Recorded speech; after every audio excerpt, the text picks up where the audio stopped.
Right, so I've just turned 30 and I am single, and I've always been single. Never had a partner, no one's ever asked me to be their girlfriend. And I shared some videos on this and it went viral because obviously there are so many people in the same position, because I was like, is anybody else like this? And then loads of people were like, me too. And it's so funny the questions that you get asked when you've been single your whole life or have been single for a really long time. Like, oh my God, you must be the problem. Why have you not had a boyfriend? Why have you not had a girlfriend? Blah, blah, blah, blah.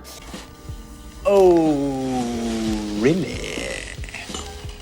Sorry, Toots, there's no excuse in today's day and age for you to be single at 30. You claim that nobody asked you to be your girlfriend, but the reality is that no men you wanted asked you to be your girlfriend. There is a difference. You rejected perfectly good men throughout the years in hopes that Chad would stop leading you on and ask you to be his girl. Don't believe me? There is an entire legion of men who have made careers pointing this out in obscene detail. Yet when you see this, you merely claim that we're just being hateful bigots while you get to ignore the blatantly obvious truth. Personally, I don't know which one is more pathetic. The fact that you've been needlessly single for over a decade, or the fact that you have no idea that social media has literally an entire generation of women who are complaining about the exact same thing as you. This is hard. I am in a pickle. And I think we should sort some kind of group. Like, imagine the power of bringing all together the single people. Ladies, let me know.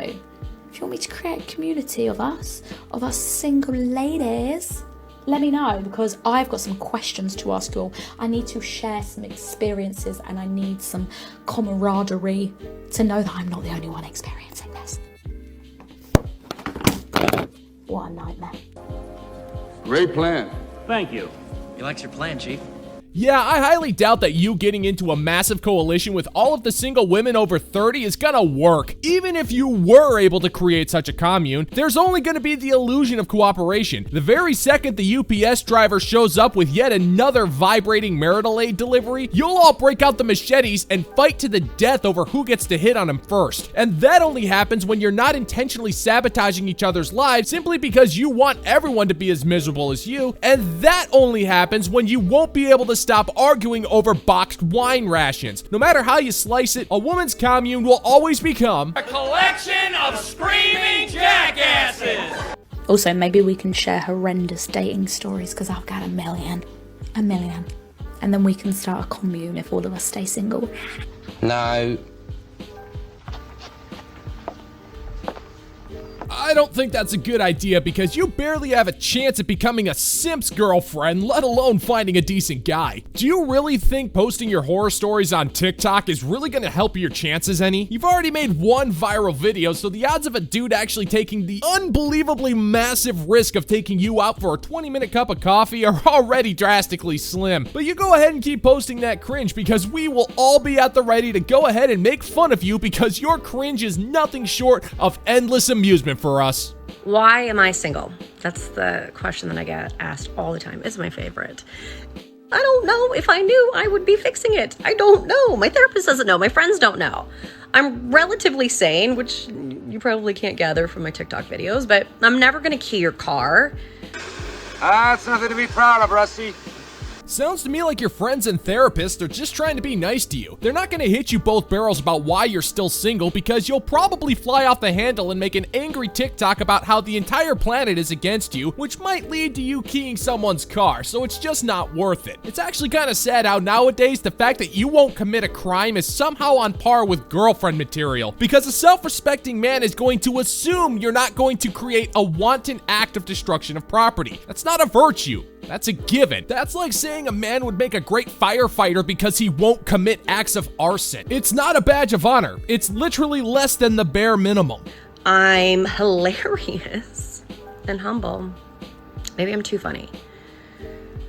Probably not. I think maybe, here's the theory, I'm a lot of fun, and maybe guys just look at me as fun.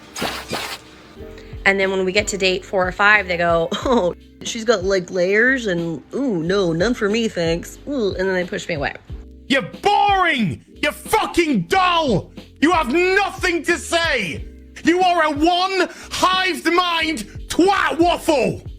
Men don't want women with layers because when we hear the word layers, we immediately think baggage, and we don't want a woman who's gonna list off a bunch of meaningless attributes as to why she would make a good girlfriend. You are clearly not funny, and the only fun that you offer is in your slime barrel of hopelessness, which I'm going to assume is overrated and probably ends with a burning sensation where there shouldn't be. At no point do you actually point out the things that you can do to complement a man's life, but all you can do is point out a bunch of lies and try to make men think that you're special. But you can't even choose a convincing Instagram filter. How can men be expected to trust you? You spent your prime years chasing after men of a higher status because of your overinflated sense of worth thanks to your meaningless social media clout. And now that your looks are fading, you have nothing else to offer. It's science. I used to have a really good job. My therapist said that might have intimidated dudes. But guess what? Now I don't. I'm like a wounded little bird and like I need help. I don't know.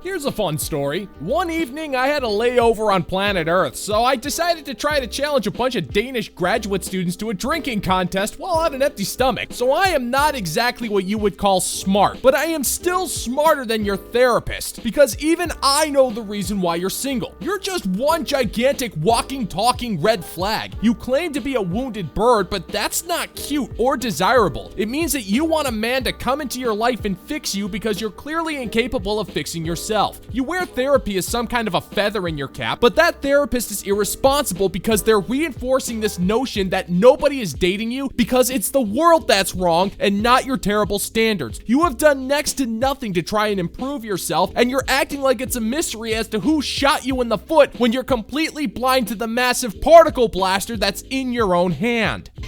This is just so shocking. I mean, I must just be so monumentally naive. You are. I feel like a big misconception that guys have is that if you are a pretty girl, that you are so preoccupied with so many men because you have so much love interest coming at you. What? No, it's not a misconception because you are preoccupied with several men who slide into your DMs. If that wasn't a thing, then women bragging about having massive rosters of men wouldn't exist. The truth is, you have a massive number of men sending you messages on both dating apps and social media. After all, you're young and semi-good looking. There are plenty of men out there who have no problem cheating on their girlfriends with you. It gives you a dangerous amount of validation and you crave the attention. You simply can't help yourself. Now, don't get me wrong, you'll trick yourself into thinking that you're not one of them, but just look at how you carry yourself. You already sealed the fate of your own ovaries years ago, and you don't even know it yet. I know it, your family knows it. Dogs know it. I went on a date with a guy and he was like, oh, your inbox is probably flooded from guys that try to ask you out and hit on you. But the thing that guys need to realize is that women don't want to be for everybody. If they like a guy and they're trying to show interest in them, they're probably liking them and maybe a couple others if they're single and trying to date and see what's out there. But they're not entertaining everybody. Especially for me, there's a small select amount of men that I would actually consider. So even if my inbox is flooded from messages, which it isn't, it wouldn't be entertaining all of them. Liar! Liar! Liar! Is it just me, or is it wrong to think that if this woman had a closed head injury, it would mean that her intellect jumped up by 50 points? The man wasn't implying that you were quote-unquote for everyone, because we all know that's not the case. This guy was just pointing out the blatantly obvious as a conversation starter. Your inbox is most certainly overflowing with men of all demographics that are hitting on you and hoping that you'll chat with them. You completely missed the point of what he said. Everybody knows you're not for everyone, whatever the hell that means. We all know that you're for Chad, Tyrone, Miguel, Chang, Wang, Takeda, Sasha, Nigel, and possibly when you're drunk, Pookie and Ray Ray. You're entertaining men of a higher social status because of your overinflated sense of self-worth. But your head is thicker than the makeup you cake on your face, so that notion doesn't even begin to make sense to you. Okay, so I just got back from my brunch date. This is date number 2 out of the 5 I have lined up. And man, he was gorgeous. He was 6'3". He's been an engineer at Apple for 11 years and 39. He was way out of my league. and he did not ask for my number at the end of it. He was really kind and, you know, paid for brunch and everything I offered. He declined. Like, such a gentleman, perfect guy, and I just know that I won't be hearing from him again. Wah!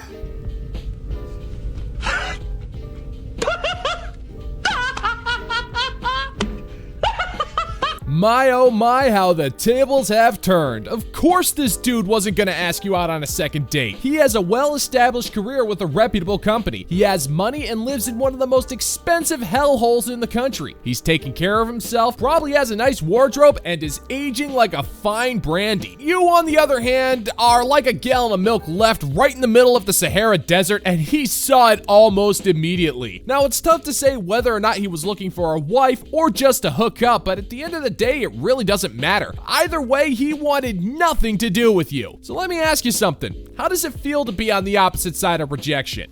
However, I would not have been able to get a date of his caliber in LA. So no regrets, and I'm still considering moving here. You're not just wrong, you're stupid. Now wait just a minute. And you're ugly, just like your mum. Ah, so I see that you're gonna use cope and delusion to try to deal with the sting. Yeah, that never works. You should probably know that most of the men in San Francisco who aren't zombified drug addicts or serial shoplifters are actually leaving San Francisco because of the zombified drug addicts and serial shoplifters. And it really doesn't help that San Francisco's streets are literally lined with human excrement. Let's not forget that the city's economy is on the brink of collapse, with the Bay Area in general descending into chaos thanks to a police department that's been completely gutted of funding. But hey, I'm sure you can get a few dates here and there, but if I were you, I wouldn't get my hopes up too high. Most of the men out there are looking for younger, less entitled women, so don't be surprised if they kick you to the curb faster than you can scrape human crap off the bottom of your shoe.